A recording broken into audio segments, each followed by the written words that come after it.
Hey guys, today we're going to be starting chapter 4. And so I'm going to give you a choice. Just know that this chapter starts with Nick kind of giving a roll call of the most wealthy, powerful people that attend Gatsby's parties. And so your discussion question that you have to answer for a grade is right here. It says the introduction section of chapter 4 gives a long roster of guests who attended Gatsby's parties.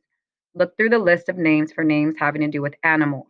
So some of these names are very animalistic, but they're not very flattering. Okay, so I want you to think, tell me a few of those names that he uses, and then what might those names symbolize about the guests who attended Gatsby's parties last summer.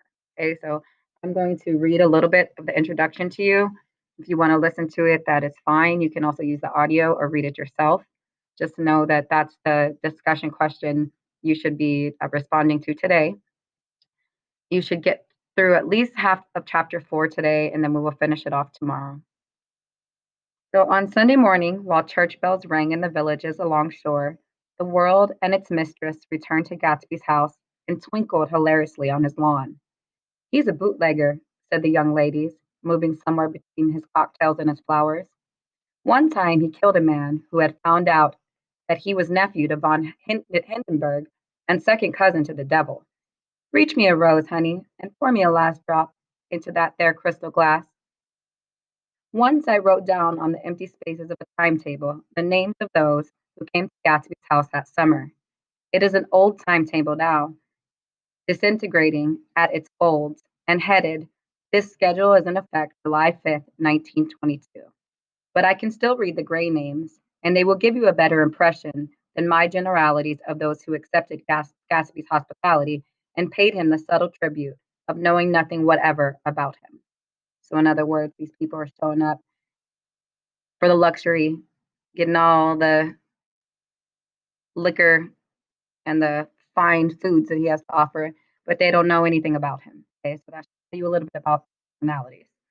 From East Egg, then, came the Chesterbeckers and the Leaches, and a man named Bunsen, who I knew at Yale, and Dr. Webster Surratt, who was drowned last summer up in Maine, and the Hornbeams, and the Willie Voltaires, and a whole clan named Black Buck, who always gathered in a corner and flipped up their noses like goats at whoever came near, and the Ismays and the Christies, or rather Hubert Auerbach and Mr. Christie's wife, and Edgar Beaver, whose hair, they say, turned cotton white one winter afternoon for no good reason at all.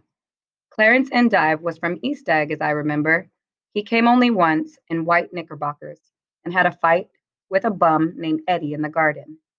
From farther out on the island came the Shadles and the ORP Schraders and the Stonewall Jackson Abrams of Georgia and the Fish Guards and the Ripley Snells. Snell was there 3 days before he went to the penitentiary, so drunk out on the gravel drive that Mrs. Ulysses Sweat's automobile ran over his right hand.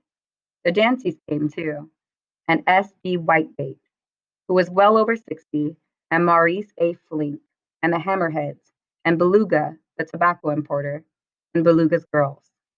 From West Egg came the Poles, and the Mulreadys, and Cecil Roebuck, and Cecil Showen, and Gulick, and the state senator and Newton Orchid, who controlled films par excellence, and Eckhost, and Clyde Cohen, and Don S. Schwartz, the son, and Arthur McCarty, all connected with the movies in one way or other, and the Catlips, and the Bembergs, and G. Earl Muldoon, brother to that Muldoon who afterwards strangled his wife.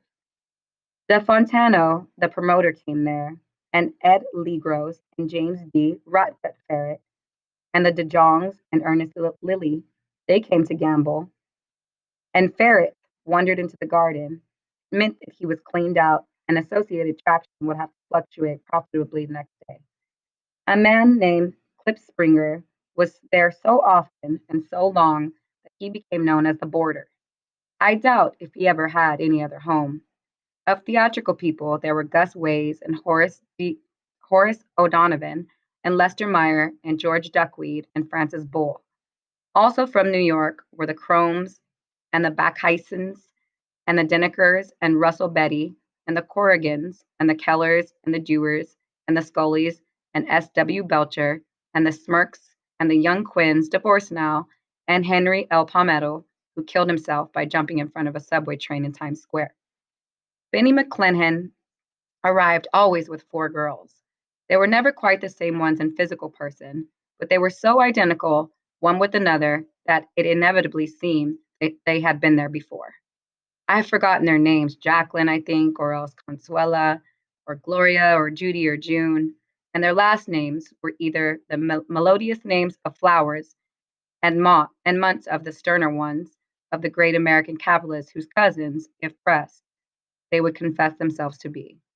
In addition to all these, I can remember that Faustina O'Brien came there at least once, and the Baedeker girls, and young Brewer, who had his nose shot off in the war, and Mr. Albruxberger, and Miss Hagg, his fiancée, and Ardita Fitz Peters, and Mr. P. Jewett, once head of the American Legion, and Miss Claudia Hip, with a man reputed to be her chauffeur, and a prince of something, whom we called Duke, and whose name, if ever I knew it, I have forgotten. All these people came to Gatsby's house in the summer. Okay, so the reason for him listing all of these names is so that we can get an idea of the personalities of the people who were there. Okay, so he's going to go on to tell you a story about Gatsby. He's going to spend some time with Gatsby, and you're going to learn some secrets in this chapter about Daisy. Okay, so pay close attention, read at least half today, and then tomorrow we will get started on the hyperdocument for chapter